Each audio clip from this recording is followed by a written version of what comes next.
Humanity has an insatiable hunger for energy, especially energy produced using fossil fuels. But I'll spare you the whole fossil fuel bad, green energy good part of this video because we already know that. I was planning to make and release this video a few months ago, but I decided to wait, and I am very glad I decided to wait. The United States is now under its 47th president, Donald J. Trump. And as part of his entry as president, he's issued a national state of energy emergency, declaring that we're going to drill baby drill. Now, obviously speaking about the immaturity and ridiculousness of this statement can be a video all on its own. But hearing our new president advocate so strongly for fossil fuels brought me back to the year 2009.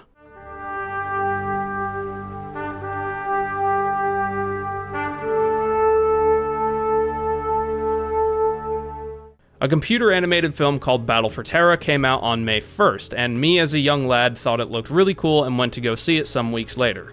I went into the theater expecting a fun, futuristic space adventure, but instead, for the first time in my young life, I found myself thinking thoughts that others have been thinking for many, many decades. Those thoughts, of course, being about two extremely major and extremely dangerous things: global warming and war. Battle for Terra takes place in the far future, where the last remnants of humankind are aboard a deteriorating spacecraft called the Ark, kinda like Noah's Ark. We learn that humanity had terraformed Mars and Venus, and eventually exhausted all of the planet's natural resources. And in the war, where the terraformed colonies demanded independence and control over their own resources, all three planets ended up being destroyed, leaving only a small handful of human survivors. Flash forward to the present, and humanity has found a new planet suitable to be their new home. The problem is, it's already occupied. And similarly to real life, of course, humanity feels the need to manifest their destiny. The planet they discover is named Terra, hence the name of the movie and all the themes of terraformation. The audience is given a look at the native Terrian civilization, their technology, their culture, how they think, and their government. And it's clear right off the bat that the Terrians are extremely peaceful, they value life in every form it takes, and they respect nature. So imagine their surprise when the Ark appears in the sky, blocking out the sun, and a small handful of human ships come down and begin abducting people. Many of the Terrians think that humanity are gods, or new gods, but the government, or the elders as they're referred to, are quick to shut down this notion, because the most accurate description, and the description the elders bestow upon them, are invaders. If humanity wants to take Terra for itself, not only will it have to kick out and eliminate the native species, but it will also have to terraform the planet because the only thing it lacks is a breathable atmosphere.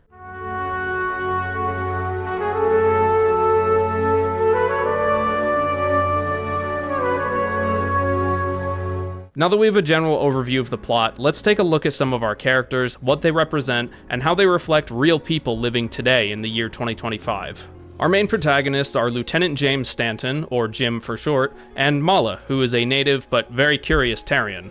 Jim goes on the initial recon to abduct some of the Terrians, but he's followed by Mala in an attempt to get his attention after she witnessed her father get abducted. Using her knowledge of the terrain, Mala gets Jim's fighter stuck in a wind tunnel, and he ends up crashing. Though still having oxygen in his suit from its external tank, it won't last forever. Mala takes Jim back to her house in secret, and little does she know that she's followed by Jim's robotic companion, Giddy, who is both the comedic relief of this movie and one of our primary exposition dumpers. Giddy convinces Mala to help build an oxygen system so Jim doesn't suffocate, and he also teaches her the English language via a very intense staring contest. Even though Mala came to Jim's aid, Jim initially calls Mala a monster and to stay away from him. Rather than getting angry or upset, Mala only becomes more curious and, in a gesture of kindness, creates a clockwork model of the Earth and the Moon.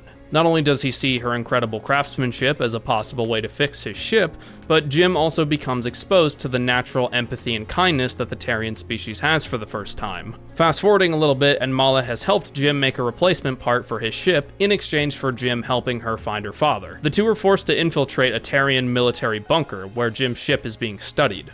And in this bunker, Mala, for the first time in her life, is exposed to the reality that her own people were once rent with destruction and war. These murals document some of the last great native wars ever fought on Terra. So here we see a bit of an anti-parallel between Jim and Mala. Jim has known nothing but the idea of war for the sake of survival his entire life, whereas Mala has known nothing but peace and prosperity all of her life, and both of them are being exposed to kindness and war respectively for the first time. I also said that some of these characters reflect and represent real people living today, and I believe Jim and Mala are some of the clearest examples of that.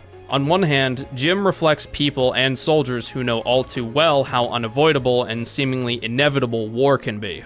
That no matter what you do, no matter how you feel, no matter what you think, no matter how you act, war is always prevalent or on the near horizon. I won't get into the details, but I think it goes without saying at this point that the current geopolitical state of the globe is concerningly close to tipping into a global conflict, and Jim's character is the representation of that acknowledgement. On the other hand, Mala is the reflection and representation of people who are living unaware or unconcerned with these harsh realities. The scene of her seeing the murals showing her people's violent history can be interpreted in two ways. One, as a harsh wake-up call to how severe and serious reality currently is. Two, it can be viewed as someone who becomes personally affected by something like a natural disaster or a war, and as a result, you stop ignoring or discarding the problem and begin actively doing something about it now that you've been personally affected by it or exposed to it in a manner which you never expected.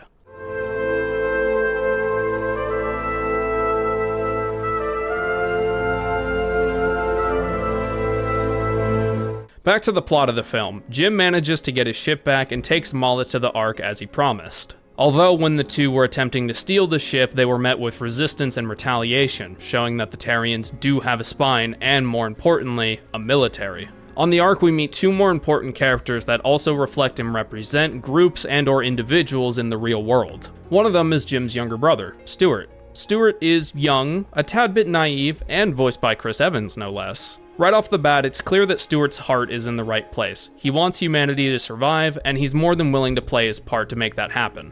But the person he looks up to, aside from his brother, is not someone I would call constructively productive in preserving and saving humankind. General Hemmer, who is first mentioned by Stuart himself. Hemmer's first scene tells us everything we need to know about his character and personality. As Jim and Mala are flying up to the Ark, a section of it suffers a breach due to faulty equipment and 12 people end up dead. Hemmer stands in front of the council and makes his case for immediate military action, saying that, quote, 12 dead, a dozen human beings, one tarnished, worn-out security seal way past its recall date and gone. 12 valuable, productive lives. How much longer do we have to wait while this tomb crumbles around us? When will this council give me the authority to do what must be done? The council's very quick to point out that Hemmer's plan calls for the conquest of Terra, an occupied world. One of them even says, "We will have no future if we repeat the mistakes of the past." And that could not be further from the truth. Though, as Hemmer gives his speech, he does make a strong effort to inspire, and Jim watches as his younger brother claps and smiles at Hemmer's words. So far, we've had a character that acknowledges the complete and full truth of the severity and danger of his given reality, and one that was once ignorant of it, now being exposed and unfortunately educated on the harsh realities of war. Now let's speak about Stuart and Hemmer. To me, Stuart is the representation of people who genuinely do have their heart in the right place and want to make a difference. But they know and acknowledge that they themselves are not the agent of change, but the person they follow is. And just by the few scenes I've shown you, I wouldn't call Hemmer particularly the best agent of change. He's radical, short-sighted, and only sees the short term. He ultimately has the same goal of those he follows and those he serves, but the means that he wants to employ in order to reach that goal are rash, short-sighted, and honestly self-serving. Hemmer is the reflection of less than ideal leaders in today's world. Leaders that preach change and claim to want to make things better, but through their actions only end up making things significantly worse than they were before. Also, this next scene featuring General Hemmer will reinforce this point even further.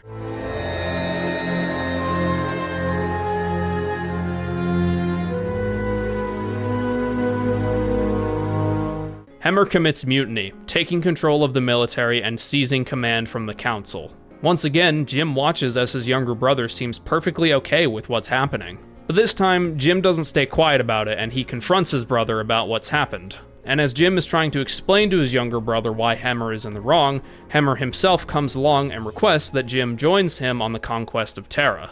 Jim, now having seen what the native Terrians are like, and seeing Hemmer's true colors, refuses. That is until Hemmer hits Jim with the harsh reality that the Ark only has enough breathable oxygen for the next 2 months. In all honesty and truth, Hemmer's hasty actions are not completely unfounded. But what he proceeds to do next, in order to make Jim do what he wants, is utterly despicable. Mala is captured and thrown into a room, and then Stuart, Jim's brother mind you, is restrained and thrown into the same room as Mala. Terrians can't breathe oxygen, so Mala's in a room with no oxygen, so Stuart begins to suffocate. Jim is told by Hemmer that he has to choose. He's given 2 buttons, one will oxygenate the air, the other won't. Family comes first, so Jim chooses to oxygenate the room and save Stuart's life.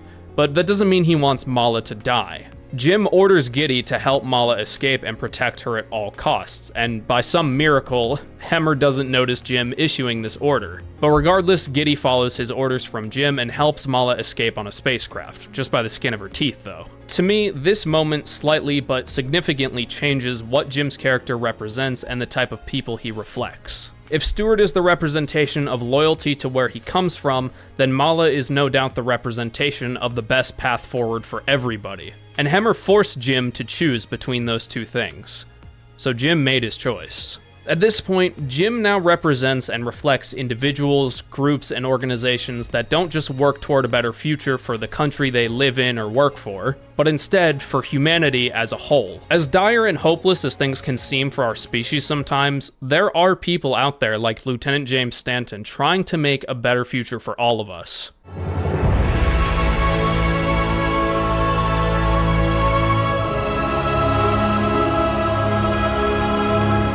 Now let's talk about the climax and the ending of the movie. With Giddy on the Terrian side and Hemmer at the full command of the human military, the battle lines have been drawn. The terraformer will be deployed to Terra's surface, where it will proceed to convert the atmosphere into oxygen. Jim goes forward with participating in the battle, the Terrians resurrect their military, and the battle for Terra begins.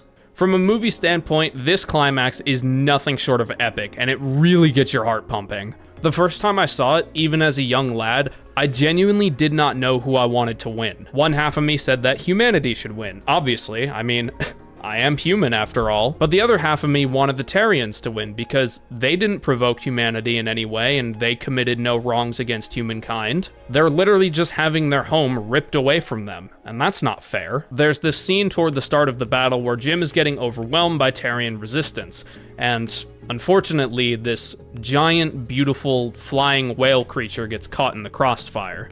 Jim instantly goes silent as he hears the creature squeal and cry in pain as its gaping wound is right by his cockpit before the creature falls to its death. The Terrians in the command center also divert their attention to this creature dying, and it's very clear that this first tragedy has struck a deep chord with Jim. Not to mention the music in this scene really reinforces this. Here, take a listen.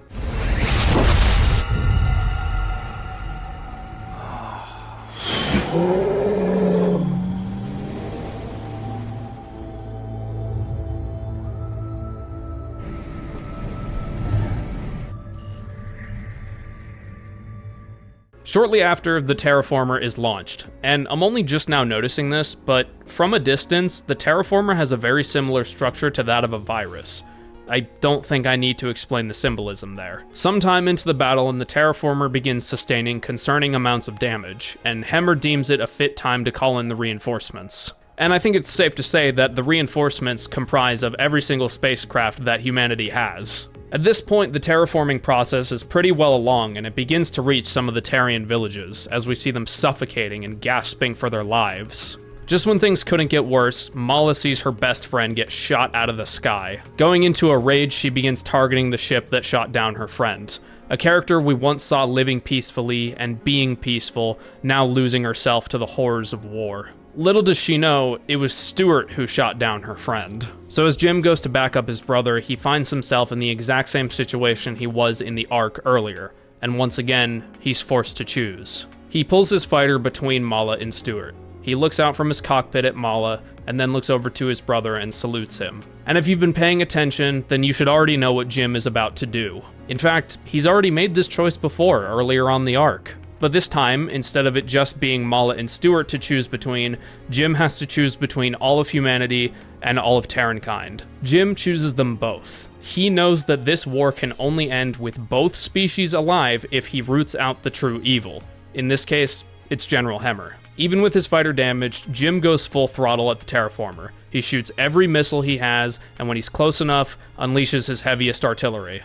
And due to Hemmer's short-sighted actions in accelerating the terraforming process, all of that oxygen combusts. Of course, Jim tries to escape, but his fighter was already damaged, and he knew deep down that this would probably be the last choice he'd ever make.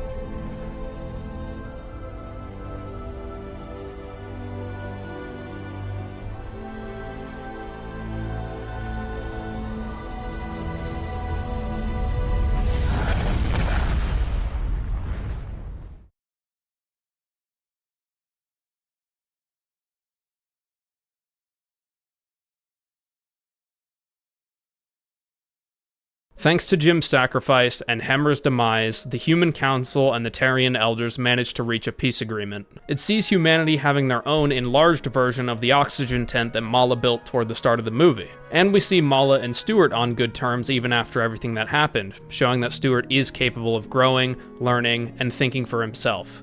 And for his brother. The movie ends with the Ark in ruins, humanity and Terrian kind standing together with a better future for all of them. If there's anything to take away from this movie, and this video, is that a better future for everyone is possible. No matter how hopeless situations can seem, no matter how ignorant people are to those situations, and no matter how many people follow radical and irrational leaders, there can still be a better tomorrow. Because there are people and groups and organizations and voices who are trying to make a better future for us all. Not just exclusively for where they hail from, but for all of us. And that's what we need more in the world. Voices who truly speak for us all. Thank you so much for watching. I know the tone of this video was a lot more serious than my usual content, but I really hope you got something out of this. Even though this video was technically a movie review / breakdown, there were a lot of things I needed to say here. And there's a lot of things I didn't talk about and a lot of scenes in the movie I didn't cover at all. But in truth, if I did cover them all, this video would be way too long.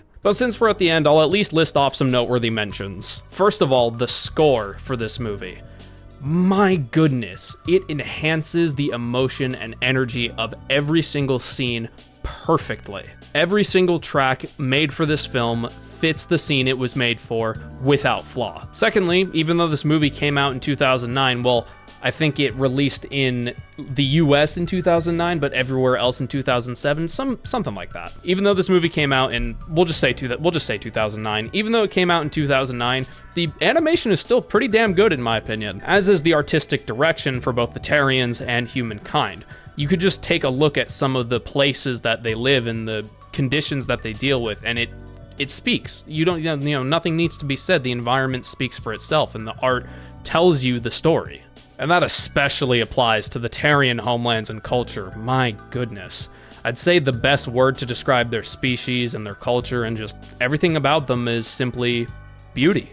And one last thing to note, the voice acting of this film is genuinely fantastic. Each actor and each voice fits their role so perfectly. The performances genuinely enhance the viewing experience by so much. I highly encourage each and every one of you out there to go and watch this movie for yourself. Not just because there's many messages, reflections, and parallels to our own world, but because it's just simply a great watch. And it's also very reasonable in length. It's only about an hour and 20 minutes, I think, maybe not even. And I gotta say, it doesn't waste a single second of that screen time. If you enjoyed this video and want to see more content like this in the future, then definitely hit the like and sub button. And hey, if you also saw the movie back when it first came out, or any time since then, leave a comment. I've met very few people who've actually seen this movie. Actually, now that I think about it, I don't think I've actually met anybody who's seen this movie. And if you want to show me some extra support in helping me to make better content, then definitely consider becoming a channel member. Not only do you get access to a whole bunch of cool perks and rewards, but you also directly support me in the process, and I would just appreciate it a whole bunch. But that's gonna do it for now. Thank you so much for watching, and yeah, have a good day, everyone.